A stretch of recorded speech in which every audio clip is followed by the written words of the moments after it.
प्रचार के अंतिम मुकाम पर है और पूरे मोकामा क्षेत्र की जनता जो माहौल बनाया है, ये माहौल बदलाव की ओर है, वो प्रकट भी हो रहा है। हर वर्ग के लोग चाहते हैं कि मोकामा का जनप्रतिनिधि समाज के बीच रहे, समाज की सेवा करे, सबका साथ सबका विकास की भाव के साथ हम कदम बढ़ाएं। और 27 वर्षों के बाद पहली बार कमल आया है, तो इस कीचड़ में कमल खिलाने का संकल्प ले चुका है। लेकिन अब बिहार सरकार जो अपराधियों और भ्रष्टाचारियों की सरकार है, जो खुलकर अपराधी और भ्रष्टाचारी को संरक्षित कर रहा है, वो प्रशासनिक अराजकता के माध्यम से लोगों के बीच भय पैदा करना चाहता है। सम्यागढ़ के अंदर जिस तरह से कोलकाता से आया हुआ NHI में काम करने वाला दीपक कुमार को जिस तरह से बेरहमी से पीटा गया, कल हम हॉस्पिटल के अंदर मिले हैं और उन्होंने अपना दर्द बयान किया।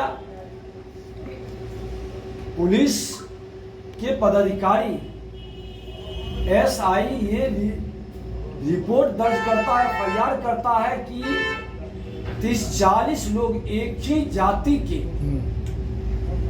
जब जात पता है तो नाम क्यों नहीं पता चला?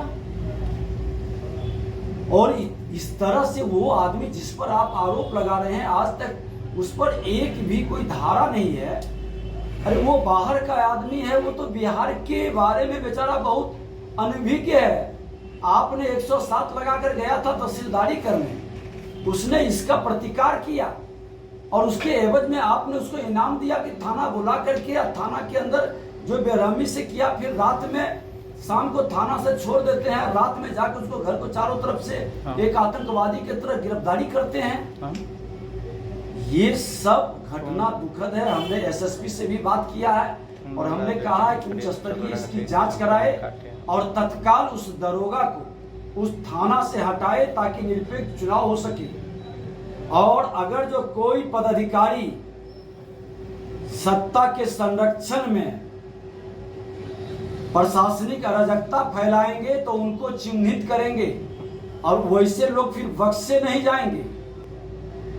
एक गलत पदाधिकारी के लिए उन लोगों ने देखा है कि जब सदन के अंदर CM के साथ हम भिड़ सकते हैं, तो आपके नाजायज कार्यों के लिए एक नेता प्रतिपक्ष के रूप में आपको दंड भी पूरी ताकत से दिलवा सकते हैं।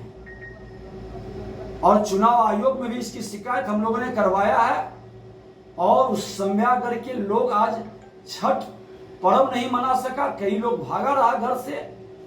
ये पुलिस प्रशासनिक अराजकता का वातावरण बना करके सरकार हथियार के रूप में उपयोग न करे। और अगर जो ये करेंगे तो जनता मालिक है, जनता इसका सही जवाब देगा। अब जनता शांति के साथ सबका विकास की भाव का संकल्प ले चुका है और इस भाव को आगे बढ़ाएगा। जो लोग ये मानसिकता पाल लिए हैं कि ताकत के बदौलत भय से हम शासन करेंगे, तो भय का वातावरण नहीं रहेगा और अपराध और भ्रष्टाचार का बोलबाला नहीं होगा। मोकामा से ये संदेश स्पष्ट जा रहा है। हाँ सर, इधर विपक्ष के नेता भी प्रचार करने के लिए आए, मुख्य रूप से ललन बाबू आए, उस पर क्या कहना चाहेंगे? देखिए, ललन बाबू यहाँ के सांसद हैं, स्वाभाविक है उनका प्रचार करना, लेकिन हास्यास्पद है कि जो व्यक्ति